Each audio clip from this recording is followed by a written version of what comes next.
Big ബോസിലേക്ക് പോകുന്ന contestants ആദ്യം മനസ്സിലാക്കേണ്ടത് ലാലേട്ടൻ പറയുന്ന പല ഹിന്റുകളും ബിഗ് ബോസിന്റെ ഹിന്റുകളാണ്. ആ ഗെയിമിനെ ബിഗ് ബോസ് എങ്ങനെ കൊണ്ടുപോകാൻ ആഗ്രഹിക്കുന്നോ അങ്ങനെയുള്ള ഹിന്റുകളായിരിക്കും കണ്ടസ്റ്റൻസിന് കൊടുക്കുന്നത്. അല്ലാതെ പ്രേക്ഷകരുടെ വികാരം അതേപടി എല്ലായ്പ്പോഴും ലാലേട്ടൻ പറയണമെന്നൊന്നുമില്ല. ബിഗ് ബോസിനകത്ത് പോകുന്ന ഒരു സൗഹൃദങ്ങൾ ഉണ്ടാക്കാതിരുന്നാൽ നിങ്ങൾക്ക് കൊള്ളാം. ഇനി നിങ്ങളൊരു സൗഹൃദം ഉണ്ടാക്കിയാൽ അതിനോട് 100% നീതി പുലർത്തുക. സൗഹൃദത്തിന്റെ കാര്യത്തിൽ 100% നീതി പുലർത്തിയ രണ്ടുപേരെ നമുക്ക് ബിഗ് ബോസിനകത്ത്, പുറത്തവരെങ്ങനെയാണെന്ന് എനിക്കറിയില്ല, അകത്ത് എനിക്ക് എപ്പോഴും പറയാൻ പറ്റുന്ന രണ്ടുപേര് അഖിൽ മാരാറും നമ്മുടെ ഷാജു അണ്ണനുമാണ്. രണ്ടുപേരും അങ്ങറ്റം വരെ അവസാനം വരെ അങ്ങോട്ടും ഇങ്ങോട്ടും കട്ടപ്പയാവാതെ കളിച്ചവരാണ്. എന്തായാലും ഇന്ന് ഷാനവാസിനെ ആദില നോമിനേറ്റ് ചെയ്തിട്ടുണ്ട്. ഷാനവാസിനെ എന്നല്ല, അനുമോളെ ആരെ വേണമെങ്കിലും അതിലേക്ക് നോമിനേറ്റ് ചെയ്യാം, അത് അവരുടെ സ്വാതന്ത്ര്യമാണ്. പക്ഷെ ഇവിടെ അവർ മനസ്സിലാക്കേണ്ട കാര്യം, വീക്കെൻഡ് എപ്പിസോഡിൽ ലാലേട്ടൻ വരുമ്പോൾ ഒരാൾ അവരുടെ സുഹൃത്ത് നെഗറ്റീവ് ആണെന്ന് അറിയുമ്പോൾ പെട്ടെന്ന് അയാൾക്കെതിരെ തിരിയുമ്പോൾ കണ്ടുകൊണ്ടിരിക്കുന്ന ഓഡിയൻസിന് കൺവിൻസിങ് ആയിട്ട് തോന്നില്ല. അത്രേ ഉള്ളൂ. ഇപ്പൊ ഷാനവാസ് ആദിലെ അടിച്ചൊരു സാധനം ഉണ്ടല്ലോ, അത് അറിഞ്ഞും കൊണ്ട് അടിച്ചതല്ല. അത് ഈ പലരും പറയുന്ന പോലെ അയാൾ മെയിൽ ഷോവനിസ്റ്റ് ആയതുകൊണ്ട് അടിച്ചതല്ല, പെട്ടെന്നുള്ള ആവേശത്തിൽ അടിച്ചതാണ്. പക്ഷേ അത് ആർക്കും അങ്ങോട്ട് ഇഷ്ടപ്പെടത്തില്ല. ആദിലേക്കും ഇഷ്ടപ്പെട്ടില്ലേ? അപ്പൊ ഇഷ്ടപ്പെട്ടില്ല എങ്കിൽ നമ്മൾ ആ ഇഷ്ടക്കേട് അവിടെ പ്രകടിപ്പിക്കണം. നമുക്ക് ഇഷ്ടമായില്ല എന്ന് ആ വ്യക്തിക്ക് തോന്നണം. അവിടെ കൈപൊക്കിയ ആദില പിന്നെ അതങ്ങ് സോൾവ് ആക്കി വിടുന്നതാണ് കണ്ടത്. എന്ന് വെച്ചാൽ സ്ട്രോങ് ആയിട്ട് എന്ത് ചെയ്തില്ല, അവിടെ പിന്നീട് ആ വിഷയത്തിനെ എടുത്തുകൊണ്ട് പോയില്ലെന്ന് മാത്രമല്ല, ഷാനവാസ് അത് കുഴപ്പമില്ല ഞങ്ങൾ അങ്ങ് സഹിച്ചു എന്ന് വരെ പറഞ്ഞു. അപ്പൊ വീക്കെൻഡ് ലാലേട്ടൻ വന്നിട്ട് ആ വിഷയം എടുക്കുന്നു, പിന്നെ ഷാനവാസ് ഫുള്ള് നെഗറ്റീവ് ആവുന്നു.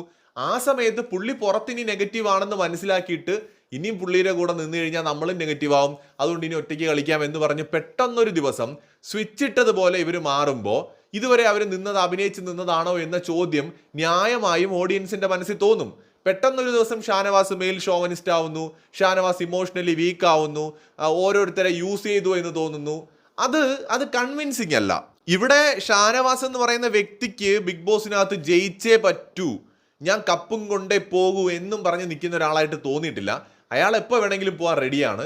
പക്ഷെ പുള്ളി വേണമെങ്കിൽ മെയിൽ ഷോവനിസ്റ്റ് എന്നൊക്കെ വിളിച്ചോ, പുള്ളിക്ക് നട്ടെല്ലുണ്ട്. എനിക്ക് ഷാനവാസിന്റെ കാര്യത്തിൽ ഒരുപാട് അഭിപ്രായ വ്യത്യാസങ്ങൾ പല കാര്യത്തിലും തോന്നിയിട്ടുണ്ടെങ്കിലും പക്ഷെ നട്ടെല്ലുണ്ട്. പറയാനുള്ളത് പുള്ളി പറയും. അത് മറ്റുള്ളവർ എന്ത് വിചാരിക്കുന്നു എന്നൊന്നുമില്ല, ആരെയും പേടിച്ചൊന്നും നിൽക്കത്തില്ല. തൻ്റെ ഇടവും നട്ടെല്ലും ഉണ്ട്.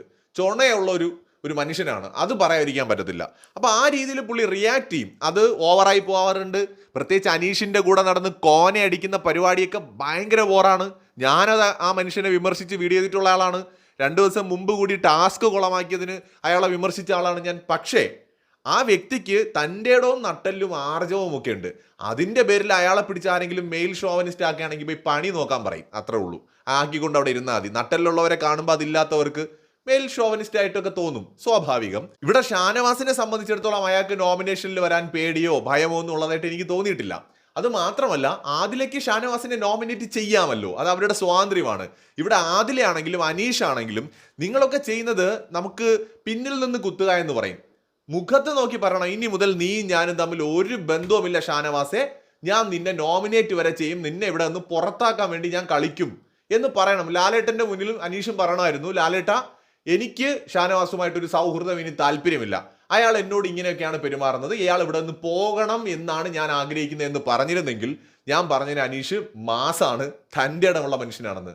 ആദിലേയും പറയണം, ഷാനവാസിക്ക ഇന്നത്തോടെ എനിക്ക് മനസ്സിലായി നിങ്ങൾ ശരിയല്ല, നിങ്ങൾ ഉഡായിപ്പാണ്, ഉഡായിപ്പിന്റെ ആശാനാണ്, കൂടെ നിന്ന് ഞങ്ങളെ ചതിച്ച മനുഷ്യനാണ്, ഇനി നിങ്ങളുമായിട്ട് ഒരു ബന്ധവുമില്ല എന്ന് ആദില മുഖത്ത് നോക്കി പറഞ്ഞിട്ട് പോയി നോമിനേറ്റ് ചെയ്തിരുന്നെങ്കിൽ അതിനൊരു അന്തസ്സ് ഉണ്ടായിരുന്നു എന്ന് മാത്രമാണ് എനിക്ക് പറയാനുള്ളത്.